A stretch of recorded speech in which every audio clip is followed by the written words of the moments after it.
देखिए, मैं बहुत स्पष्ट हूँ, सह शर्त मैं किसी की भी ज्वाइनिंग अपनी पार्टी में नहीं कराता हूँ। मैं स्पष्ट हूँ, जो बिहार फर्स्ट, बिहारी फर्स्ट की सोच के साथ आना चाहता है, अगर कोई सिर्फ चुनाव लड़ने की सोच के साथ ही आएगा तो चुनाव के साथ ही चला भी जाएगा। तो मैं स्पष्ट हूँ, जो मेरे नेता, मेरे पिता आदरणीय रामविलास पासवान जी के सिद्धांतों के साथ जुड़ना चाहे, जो बिहार फर्स्ट, बिहारी फर्स्ट की सोच को धरातल पर उतारना चाहे, उन सबका स्वागत। 2025 काफी नजदीक है और बिहार में विधानसभा चुनाव है, तो ऐसे में वो चुनाव एनडीए साथ मिलकर लड़ेगा या अलग अलग करके आप लड़ेंगे, और किसके नेतृत्व में चुनाव लड़ा जाएगा अगर एनडीए साथ लड़ता है तो? एनडीए साथ लड़ेगा। हम सारे दल, हम पांचों दल, भारतीय जनता पार्टी, जनता दल यूनाइटेड, लोक जनशक्ति पार्टी रामविलास, हिंदुस्तानी अवाम मोर्चा, राष्ट्रीय लोक मोर्चा, हम पांचों दल एक साथ मिलकर चुनाव लड़ेंगे। नेतृत्व में भी कहीं कोई प्रश्न चिन्ह नहीं है। मेरे मौजूदा मुख्यमंत्री नीतीश कुमार जी के ही नेतृत्व में चुनाव लड़ा जाएगा। अब आपके संबंध घनिष्ठ हो गए हैं क्योंकि तकरार काफी ज्यादा रही है, हमने पिछले दिनों में देखा है, और लगातार बैठकों में भी आप जा रहे हैं। आखिर लगातार जो मीटिंग हो रही है नीतीश जी के साथ, क्या बातचीत हो रही है, रणनीति क्या बन रही है? नहीं तो ये संबंधों को सुधारने की जरूरत भी है, नहीं तो फिर मैं गठबंधन से अलग हो जाऊं।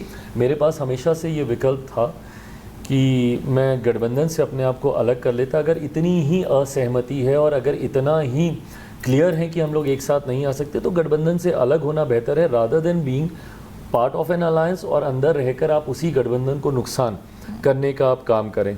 गठबंधन के भीतर रहकर अगर हम दोनों में खटपट चले तो वो हमारे गठबंधन को ही नुकसान देती है, और कतई हम लोग का बिहार में ये प्रदर्शन नहीं रहता जो प्रदर्शन हम लोग का रहा। उसके लिए हम लोग को सीमेंटिंग करनी होगी, इश्यूज़ को सॉर्ट आउट करना होगा।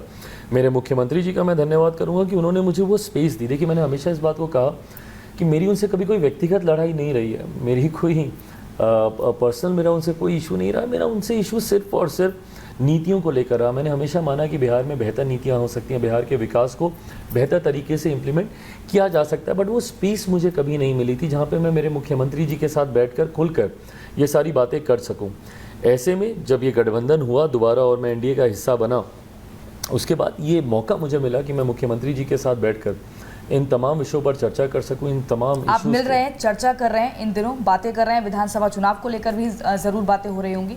लेकिन आपका एक इंटरव्यू मैंने सुना था जिसमें आपने कहा था कि बिहार की कोई समस्या आप बताओ ना, आप सिर्फ नाम लो और उसका सॉल्यूशन मेरे पास है, चाहे फिर वो पलायन से जुड़ी हुई हो, बाढ़ से जुड़ी हुई हो। लेकिन हम इन दिनों देख रहे हैं कि पुल एक के बाद एक धराशायी हो रहे हैं। 11 दिन में हम देख रहे हैं 5 पुल धराशायी हो रहे हैं। इस बात का नहीं तो ये भी वही समस्या है जिसका समाधान सिर्फ और सिर्फ भ्रष्टाचार पे नियंत्रण करके ही पाया जा सकता है। ये पुल जो गिर रहे हैं, कल मेरी जब मुख्यमंत्री जी से मुलाकात हुई उसमें भी मैंने इस विषय को मैंने रखा, क्योंकि अब गुणवत्ता के साथ समझौता हो रहा है, इसीलिए पुलों की ये हालत हो रही है और इसको कतई बर्दाश्त नहीं किया जा सकता। इसके लिए एक टीम बैठानी होगी और इस बात को सुनिश्चित किया जाएगा कि आने वाले दिनों में जितने नव निर्माण हों उनमें कहीं गुणवत्ता के साथ किसी तरीके का कोई समझौता, कोई भी नव निर्माण भ्रष्टाचार की देन ना चढ़े, क्योंकि ये सिर्फ और सिर्फ उसी की वजह से हुआ है। भ्रष्टाचार हुआ है, मिलावट हुई है, गुणवत्ता के साथ समझौता हुआ है, इसीलिए परिणाम स्वरूप वहाँ पर पुल गिर रहे हैं। ऐसे में भविष्य में ऐसा ना हो, उसके लिए सरकार को, प्रशासन को, स्थानीय लोगों को रिस्पॉन्सिबल, अकाउंटेबल ठहराना होगा, जिम्मेदारी, जवाबदेही तय करनी होगी। कल मैंने मेरे मुख्यमंत्री जी से भी इन तमाम विषयों पर मैंने चर्चा की है कि भविष्य में ऐसी घटना नहीं घटे, क्योंकि ये सरकार को ना सिर्फ गलत दृष्टि में दिखाती है बल्कि सरकार से लोगों का विश्वास भी उठाने का काम करती है, जो कतई उचित नहीं है। लेकिन ये पहली बार रही है, क्योंकि हमने देखा 17 दिनों में 12 पुल जो है बिहार में वो गिरे हैं। पहली दफ़ा नहीं है, इससे पहले भी हमने देखा था काफ़ी पुल गिरे हैं। इससे लेकर क्या ठोस कदम, आपने कहा कि बातचीत हो रही है और आगे जो है ठोस कदम उठाया जाएगा, पहला सवाल ये। अब दूसरा सवाल, मैं क्योंकि समय नहीं है तो मैं साथ में पूछना चाहूँगी, विधानसभा चुनाव अभी आने को है। लोकसभा चुनाव में जो आपकी पार्टी ने और आपने कमाल करके दिखाया है, जाहिर तौर पर आपकी पार्टी अभी गदगद होगी और जाहिर तौर पर अब विधानसभा चुनाव को लेकर भी रणनीति तैयार हो रही होगी। पिछली बार 137 सीटों पर आपकी पार्टी ने चुनाव लड़ा था, इस बार कितनी सीटें? आपके पहले प्रश्न का मैं जवाब दे देता हूँ। सिंपल सा उसका जवाब है कि अकाउंटेबिलिटी आपको तय करनी होगी। जिम्मेदार दोषी जो लोग हैं उनके ऊपर कार्रवाई करके प्रेसिडेंस सेट करना होगा। आप लोगों को उन लोगों को अकाउंटेबल ठहराकर उनके ऊपर कड़ी से कड़ी कार्रवाई करनी होगी, ताकि भविष्य के लिए उसकी एक उदाहरण तय हो कि भाई अगर किसी ने किया तो जो कार्रवाई इनके ऊपर हुई है वही कार्रवाई आपके ऊपर होगी। जब तक सज़ाएं नहीं मिलेंगी और ये भी मेरी चिंताओं में से रहा है बिहार फर्स्ट, बिहारी फर्स्ट में मैंने कहा है कन्विक्शन रेट बहुत कम है अभी भी हमारे राज्य में। जब तक अपराधियों को सज़ा नहीं मिलेगी, जब तक कन्विक्शन नहीं होगा उनका, जब तक उनके ऊपर कड़ी कार्रवाई नहीं होगी, तब तक वो डर नहीं बैठेगा, वो भय नहीं बैठेगा। ये भी सुझाव मैंने मेरे मुख्यमंत्री जी को दिया कि हम लोग को इस पर भी हम लोग को चर्चा करने की ज़रूरत है। बहरहाल मुझे उम्मीद है कि आने वाले दिनों में इन चीज़ों को काफ़ी हद तक, क्योंकि मुख्यमंत्री जी भी इस बात को लेकर काफ़ी चिंतित थे। मैं having said it almost debate में भी नहीं जाऊंगा कि किसकी सरकार में क्या हुआ, उस वक्त कौन मंत्री था। जो विपक्ष के लोग आज उंगली हम पर उठा रहे हैं, भाई नौकरियों के लिए आप श्रेय लीजिएगा, हाँ कि सारी नौकरियां आपने दी और पुल सारे हमने गिराए, ये नहीं चलेगा ना। जो मीठा मीठा है वो आपको और कड़वा सारा हमारा। जेडीयू आरजेडी को कह रही है, आरजेडी जेडीयू को बिल्कुल।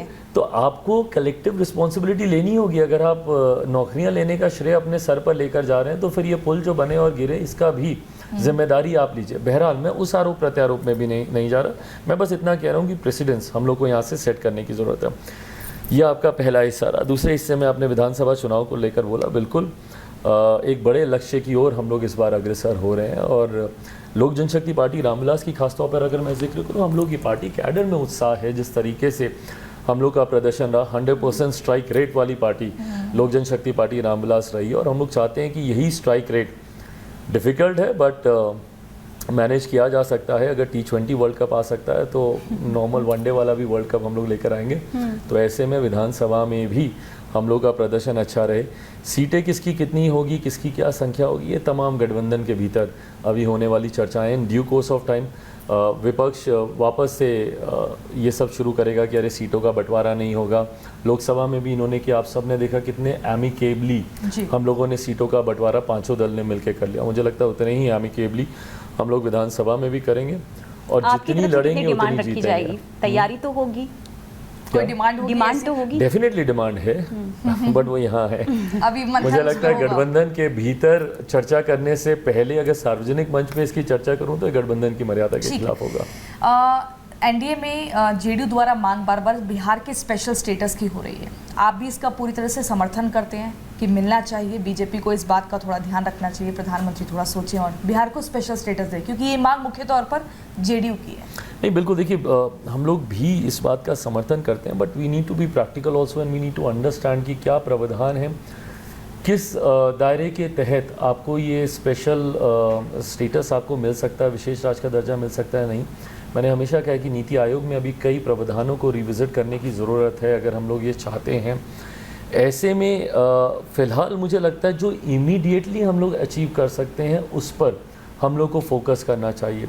स्पेशल पैकेजेस की हम लोग को डिमांड करनी चाहिए, सेक्टर स्पेसिफिक पैकेजेस की हम लोग को डिमांड करनी चाहिए, जो हम लोग कर भी रहे हैं और आने वाले in due course of time हम लोग और मजबूती से हम लोग इसको रखेंगे भी, ताकि उससे सिर्फ स्पेशल स्टेटस की मांग करते रहने से हम लोग सिर्फ समय बीतता जा रहा है। ऐसे में तुरंत लाभ के लिए, क्योंकि डबल इंजन की सरकार है और ये सबसे सुनहरा मौका है। मैं मानता हूँ बिहार की सबसे बड़ी विडंबना रही है कि हमेशा विरोधाभास की सरकारें बिहार ने देखी हैं। जब केंद्र में यूपीए की सरकार थी तो बिहार में एनडीए की सरकार थी, जब केंद्र में एनडीए की सरकार बन गई तो बिहार में महागठबंधन की सरकार आ गई।